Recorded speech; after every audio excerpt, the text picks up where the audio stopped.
An unprecedented settlement with the NCAA could change college sports forever. We Want Juju breaks the internet, and Coach Prime's team succeeds both on the field and off.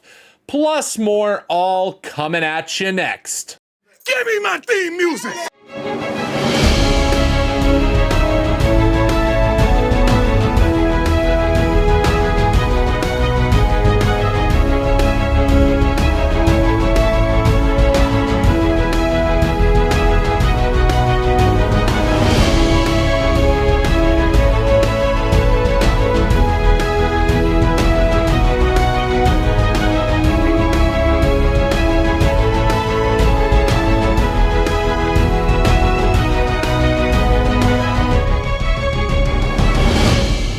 What's up, everyone, and welcome to Buffs News Weekly, your weekly recap of all Colorado football news.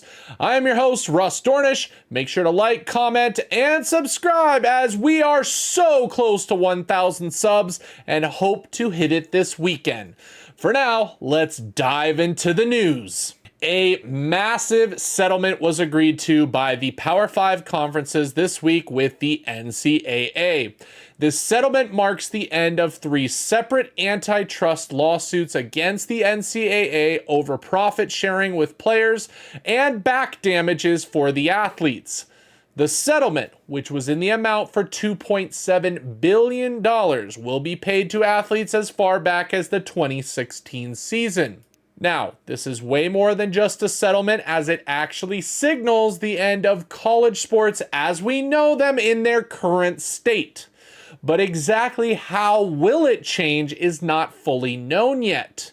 Many believe that the case opens the doors for a similar structure to professional leagues, with roster and salary caps at the forefront.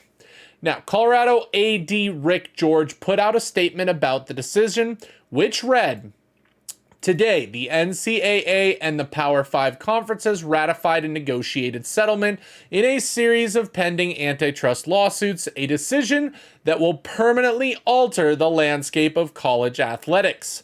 Essentially, the settlement will require back payment for name, image, and likeness while also setting up a revenue sharing model for the future, both of which could have significant budget ramifications for the University of Colorado Athletic Department.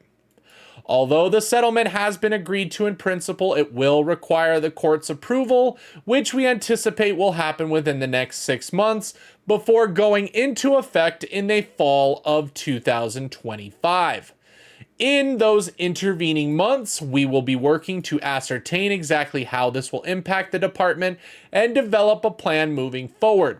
Make no mistake, this agreement will forever transform how collegiate athletics operates, but I am confident that together we will navigate these changes for the benefit of our student athletes despite the challenges and uncertainty ahead.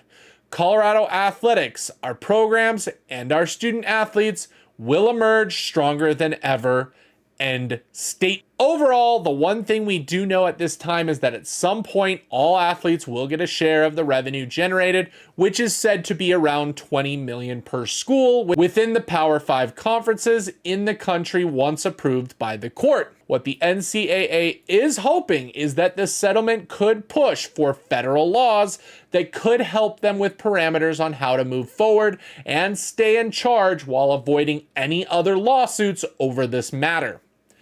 Now, what we can take from this on what happens from here.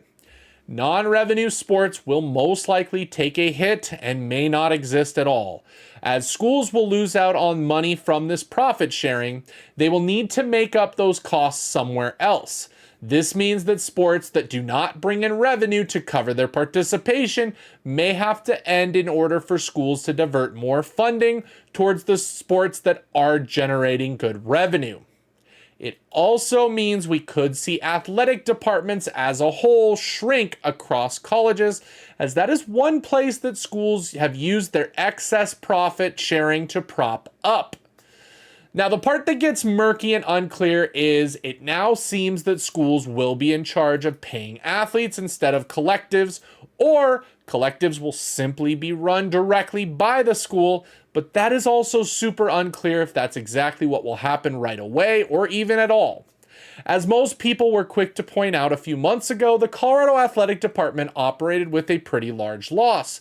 However, what many did not look at was football and basketball were the only sports at the school to bring in revenue to cover their budgets and have money left over.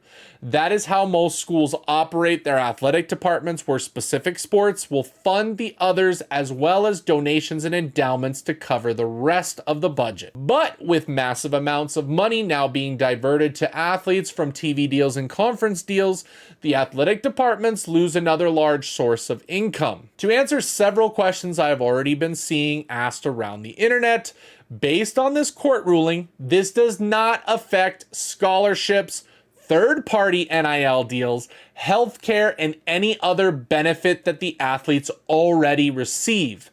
This profit sharing is simply in addition and grants the athletes a base salary from the school through those profits. How that money is divided up is yet to be seen, but each school will get to choose where it goes. The other big question or statement I have seen is that this decision will level the playing field for Power 5 schools by eliminating collectives and the pay-to-play model. While on the surface that is partially correct, an ESPN article on the matter echoed my sentiments on why this will not affect the money athletes have been receiving thanks to NIL. Pete Thamel notes in his article on the subject that the problem with policing NIL is that separating deals based on endorsements from those that are thinly veiled as payments for performance remains just as much of a subjective process as it has been during the past 3 years. It's unclear how any settlement terms will provide the tools schools need to shut down a thriving NIL market that is outside of their direct control. End quote. This to me says we are nowhere near the oversight and regulation to make change from athletes getting large payments from boosters to get them recruited to particular schools. Another great article by Chris Hummer of 24/7 Sports does a great job of diving deeper into what role collectives and NIL might play as we move forward. Hummer notes, and I quote, "Collectives aren't going away. In some ways, their role may become even more important. Let's say a school is capped at distributing that $20 million in revenue. How do you get ahead in that scenario at a donor-rich competitive school like a Texas A&M, a Bama, a Georgia? Well, you offer more to players on top of the revenue split via NIL. That's where collectives can still play a role, allowing aggressive schools to go above and beyond that $20 million number." End quote. The biggest change that this will most likely bring is a change to the transfer portal. With all players getting paid, you will most likely see contracts being signed, and this could allow schools to lock players in for longer terms. There could even be buyout clauses that have been discussed, which would act like coaches have to protect the universities in these situations. All of this will lead to a smaller transfer portal as well as transparency for payments players are receiving, as that will become public information. In the end, I would say college sports is in a very tough spot with no clear direction at this moment on how to handle all of this. Funny enough, you can trace this back to the NCAA fighting a requested $6,000 stipend to help athletes back in 2014, in which the NCAA recently lost that case in 2021, opening the door to the landscape that we see ourselves right now in college sports. Without direction or foresight, the NCAA will need to find its role with the power conferences on how it will participate and whether or not it will govern any insight into the future. Now, this is a developing story and just concluded this week, so I'm sure this is just the beginning. But this past week was a watershed decision to forever change the future of college sports. Now, moving on to Colorado news. The big story of the week for Colorado was top 25 quarterback recruit Julian Juju Lewis dropping his summer official visit video for Colorado. Lewis will be visiting Colorado this summer, June 21st through the 23rd, for his official visit, but third trip to Boulder overall.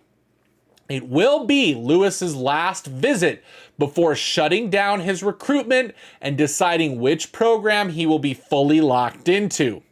Of course, Coach Prime and staff are searching for that successor for Shedeur after he leaves for the NFL next season. Lewis has been committed to USC as a commit for quite a while, but has been visiting several teams multiple times, including Auburn and Indiana, and of course, Colorado. Now, Lewis isn't the only recruit visiting that weekend, as it seems that weekend is fixing up to be something very special at the University of Colorado, with a number of recruits already confirming their visits. After the announcement for Lewis, the hashtag WeWantJuJu began trending as Buffs fans everywhere began using it, as well as changing their profile pictures to Lewis in a Colorado uniform. In just 22 hours from the time the official visit video dropped, the video had already been viewed nearly 300,000 times, which was actually more than the combined amount of views from those same type of videos that he did for USC and Auburn. In a recent interview, Lewis spoke about his recruitment to Colorado, where he said that Colorado likes to talk a lot, and he actually likes it. Interestingly, since his freshman year of high school, Lewis has been filmed for a documentary of his play that will eventually release after he graduates. The producer of that documentary, Colorado football's very own Scotty McKnight. McKnight also took to Twitter to show his excitement at Lewis announcing his official visit this past week. We, of course, are not guaranteed anything, but the fact that we are even in the conversation for a guy like Lewis, a five-star phenom quarterback that any team in the nation would take, is a testament to just how far Colorado has come thanks to Coach Prime. As a longtime Buffs fan, all I can say to all of you out there is enjoy the ride. Do you believe? In what? You don't believe. I believe. You just answered it. You don't believe. Next question. Back to some other recruiting news. Colorado got one commitment this week from Arkansas running back Isaiah Augustive. Augustive was the highest rated running back left in the transfer portal and a desperate need for Colorado after the sudden flip of transfer Rashad Amos. Augustive was a four-star recruit for the 2023 class, and in his true freshman season for Arkansas, he rushed for over 200 yards and 1 touchdown. Isaiah will now compete with running backs Dallin Hayden, Micah Welsh, and Charlie Offerdahl for playing time this fall. It was also revealed this week that Colorado's football team just had the second highest GPA in program history for the semester, with the first one being last spring underneath Coach Prime. While so many outlets focus on the negative, like players leaving and bad-mouthing the team on the way out, it is nice to celebrate such an awesome accomplishment for the team. In fact, the cumulative GPA hit over 3.0 for the first time in team history. Needless to say, Coach Prime and the staff do pride themselves on getting players who excel both on the field and in the classroom. Congratulations to our Buffs on a very successful semester. And it was announced at the beginning of the week that season tickets for games this fall had sold out ahead of this past Tuesday's single game ticket release. That is the second time in a row this has happened under Coach Prime. Now, single game tickets did begin their sale this past Tuesday, and so far sales are going well. Game tickets are still available, but there are some games that when I went to check only had club level seats left. I was able to snag tickets for the Oklahoma State game happening on Black Friday this November, and will be there in attendance. I can't wait and hope to see you viewers there as well. And that will do it for this week. Make sure to comment, like, and subscribe. For Buffs News Weekly, I'm Russ Dornish. Sco Buffs! Give me my theme music!